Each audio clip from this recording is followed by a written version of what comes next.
Okay, so we're gonna go back to crossexamine.org for a little while. I watched two videos from Got Questions, and I couldn't I couldn't do any more for a while. They're just too infuriating, too frustrating. So to Frank Turek's credit, I can go through more than two videos without having to take a break. So we're gonna look at the title of this video is "Does the Old Testament command stoning disobedient children?" Let's see what Frank Turek has to say about it. Spoiler alert: yes, it does. If the Old Testament law reflects God's character, why do modern sensibilities seemingly, why are they more humane? And the text that comes up a lot is Deuteronomy 21, 18 through 21. So I want to. Can we get the captions up here? I like it when it reads it off. So let's take a little bit closer look. Really pay attention to this question because it's a good question. Character. If the Old Testament law reflects God's character, let's see if Frank is going to respond to that. Why is more specifically, if the Old Testament law reflects God's character, why is it so awful when God is supposed to be all good? Why do modern sensibilities seemingly, why are they more humane? And the text that comes up a lot is Deuteronomy 21, 18 through 21, about a rebellious son being stoned for his rebellion. Seems like something we wouldn't do today. And if the law reflects God's character, why are we so... Well, first of all, the Old Testament law was never intended to be the ideal law for all time. It was made for... I hate this apologetic. The Old Testament law was... You got to look at it through the context of the time. I don't care about the context of the time. That's a terrible way to explain something away. If it was immoral back then, it's immoral now. I don't care what year it is. What is this ideal law for the time? For ideal law for all time? I don't care. It was law at one time. The law came from God. Make that make sense. A theocratic nation in a situation that there was barbarism all around them. In fact, there's a wonderful book called Is God a Moral Monster by Paul Copan. Of course, he has to shill for Paul Copan's book, Is God a Moral Monster, which I have not got to quite yet, but I did purchase the book. We will be getting to it, but he says there was barbarism all around. You mean like the laws of the Bible? The laws of the Bible were barbaric. I don't care what your apologetic is. If you're saying that it's slavery, well, actually, the slaves were treated terribly until the Bible came along and treated them just slightly less terribly. I don't care. This is coming from God. Supposed to be coming from God. And I've said it before, I'll say it again. These laws make perfect sense coming from a human being, or human beings doing the best they could with the limited knowledge they had in the time period. That doesn't make it right. It just makes it make sense. This makes no sense coming from an omniscient, omnipotent, omnibenevolent creator of the universe. All around them. In fact, there's a wonderful book called Is God a Moral Monster by Paul Copan that goes into all of these things. And he points out the Old Testament law is not the ideal for all time. Now, some aspects of it were, the Ten Commandments, these kind of things. But technically, the Ten Commandments don't apply to us today because they're... And here's another thing. I mean, I get that the laws from the Old Testament that would apply to a Christian today are the laws that would be repeated in the New Testament. But how do you know that you got everything right? Like, you didn't miss anything in the New Testament? Everything that needed to be said in its entirety is in the New Testament. How do you I mean, I guess it's answered because you say if it's not in there, then it doesn't apply. But I don't know. These are God's rules, and God is supposed to be your objective source for morality. But objective means it doesn't change. So if it was law then, it should still be law now. Should be unchanging, unless God wrote immoral laws. Part of the Old Covenant. When they're repeated in the New Testament, they do apply to us today. But generally, anything from Exodus 20 right through Deuteronomy, that's all the Old Testament. And the writer of Hebrews says the Old Covenant is obsolete, Hebrews 8:13. So all that has been superseded. Now, the situation with stoning children, if you look at this, and you guys know who Dennis Prager is? Dennis Prager is a conservative Jewish man who has a radio program and has written books. He points out that this was actually, and I don't know if I can the fact that remember his argument completely. The fact that he brings up Dennis Prager tells me just about everything I need to know about Frank Turek. Dennis Prager is an absolute clown. This was actually an improvement to Which the makes law sense. at the time. Oh, okay. Because all right. in order, there we go. There it is. I just brought this up about the slavery. It was an improvement of the law. It's barbaric, it's monstrous, it's disgusting, and it is your objective source of morality. How do you guys make this make sense? I don't understand it. I don't care if it was an improvement on the law. It's awful. Frustrating. To have a disobedient child killed, you would have to bring them to the elders, and the case would have to be made, right? Without the law, the parent... Okay. I feel like I need to say this. This was in my last video, and I'm going to... Apparently, I have to say it again in this video. Never, ever, ever use any type of physical discipline on a child. Ever. Not once. Ever. I suppose that beating them with a rod is better than stoning them to death. So you guys have that, but don't stone children. Don't take rocks and throw them at children until they're dead. For any reason ever. I've already done better than God. This is ridiculous.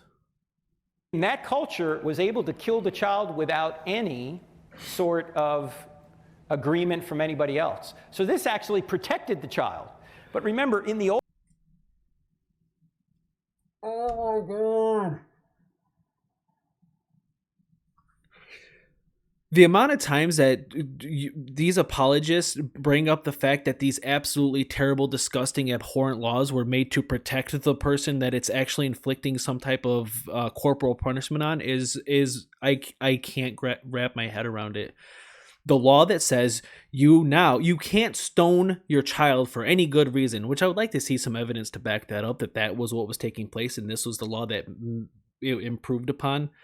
But the fact that you now have to take them before a council and they can decide if you can stone, you can take a rock and throw it at the child until they're dead. This was the law that Frank Turek is now trying to say is meant to protect the child. This is disgusting. I wanted to take a break because the last video from gotquestions.org on child abuse was so disgusting and awful. I had to take a break. I wasn't prepared to walk into this trap. My goodness. This is your objective source of morality. Old Testament, ridiculous. They're living under the Theocratic Kingdom, where punishment was greater than it is today because God is literally Israel's king, whereas today there is no theocracy, there is no theocratic king on the earth today as it was back. And look at how much better we're doing when we don't have the Way to openly admit that your God is disgusting, Frank. Back then, punishment for children was throwing rocks at them until they die. But back then, God was the king of Israel. Today, we don't have a king. And guess what? We're not throwing rocks at children until they die, Frank. What does this say? From one man, God made every nation of men, that they should inhabit the whole earth, and he determined the time set for them and the exact places where they should live. God did this so that men would seek him and perhaps reach out for him and find him, though he is not far from each of us. Okay, I'm going to let Frank take this, but if I were to ask a question, hey, why did God tell people that it was cool to throw rocks at other people until they die? and they said this to me, I wouldn't know what I would have no comeback. This makes no sense. What are you talking? I mean, let's be fair. He's deflecting the question because he really can't answer it in any meaningful way. So this is where it leads to. Or theocracy as it Talking was about back some- in Israel's time. I guess my concern is that when people are trying to discern themselves whether or not God is worthy of love and worship, like someone's question said, they're thinking about a God who would have made a law that way, as that being an extension of his character. Even though it's not in effect today, he did that, and that makes him less credible to them. Right, but what are they doing when they're saying that? They have a moral standard outside of themselves that they're trying to... Any moral standard other than this God is a better standard. Any moral standard better than this God's moral standard is a better moral standard. I'll take... What do you... say God doesn't meet. Right. If they're an atheist, they have no moral standard outside themselves. Shut up, Frank. I'm so tired of hearing this. If they're atheist, I will take no moral standard. I will take no justification for my morality over an objective morality from this God. I'll take it any day. I will openly admit there's no justification for if you're an atheist and you don't have this God to base your morality on. It's already better, because this is okay. Let's go. He's not an atheist. Okay, Reel it this in. person's not an atheist. Here is the only legitimate way of saying the God of the Bible is immoral. God does exist, but he's not the God of the Bible. Okay, then make your case about this other God, and what do you do with the evidence that Jesus rose from the dead and affirm the Old Testament? Absolutely not. Absolutely not. No, Frank, you're not getting away with The God this. of the Bible. You're not getting away with this. Only legitimate way of saying the God of the Bible is immoral. God does exist, but he's not the God of the Bible. No, that's not the only legitimate way to... Okay, let's go back one more time. Here's the only way. Only legitimate way of saying the God of the Bible is immoral. God does exist, but he's not the God of the Bible. Absolutely not. God, here, I'll prove it to you right now, Frank. God does exist. He is the God of the Bible, and he's immoral. We're done. Okay, then make your case about this other God, and what do you do with the evidence that Jesus rose from the dead and affirm Scrap it. Get rid of it. It's nonsense. the Old Testament? They would say that evidence is shaky, and they would also say that, I guess, like that's their problem. They're agnostics, so they're trying to discern which God. They believe all of the theological arguments, scientific arguments. Okay, well then I would say just continue to do research and continue to follow the evidence where it leads. And I agree with Frank on this. Do the research, follow the evidence where it leads. It will never lead you to a God. It will never lead you to a God. It absolutely will never lead you to this God. they landed at Deuteronomy 21, and they're having a problem with it. I don't know. Okay, well then get the book, Is God a Moral Monster? And take a look at that there. But in reality, I mean, this is going to sound harsh for a second. If God is God, God can take... If he's about to say that God cannot command an immoral action because he is God, I mean, then okay. But what you're saying is that throwing rocks at children until they die is moral. Why? Because God said so. Take us out anytime he wants. Jesus You see, Christ. if, Disgusting. if Christianity's true, people don't die, they just change location, right? But then you can also make this argument for every single murderer there is. Because if Christianity is true, people don't die, they change location. So whether God takes you out or whether you take somebody else out, you're not killing that person, you're not murdering that person, you're just changing that person's location. And if he's a Christian and he's accepted Jesus, all you're doing as a murderer is giving him the best gift he could possibly ask for. Sending him to heaven. Right, Frank?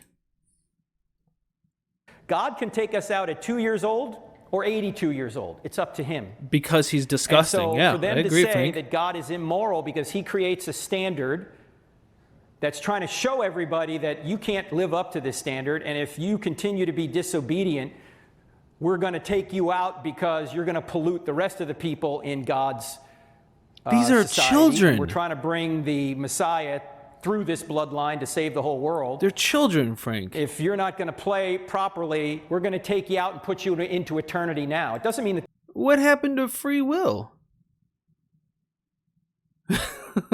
What happened to free will, Frank? Those children weren't saved. Maybe they were. Oh my God.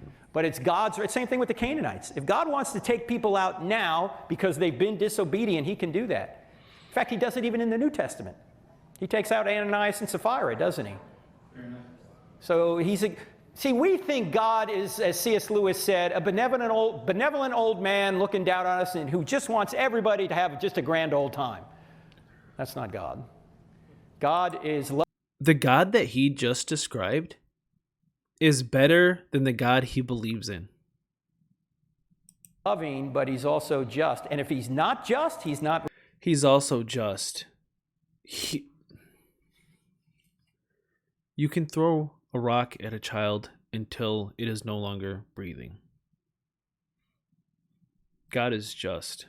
God is just disgusting. Really loving. Because if God does not punish sin, he's not loving either. What did the child? It's a child. I was hoping that I would have to not use this phrase after the last question from the last video from gotquestions.org. I was hoping I wouldn't have to use this, but here we are with the very next video. Don't throw rocks at your child. Ever. For any reason. I've already done better than the God you believe in.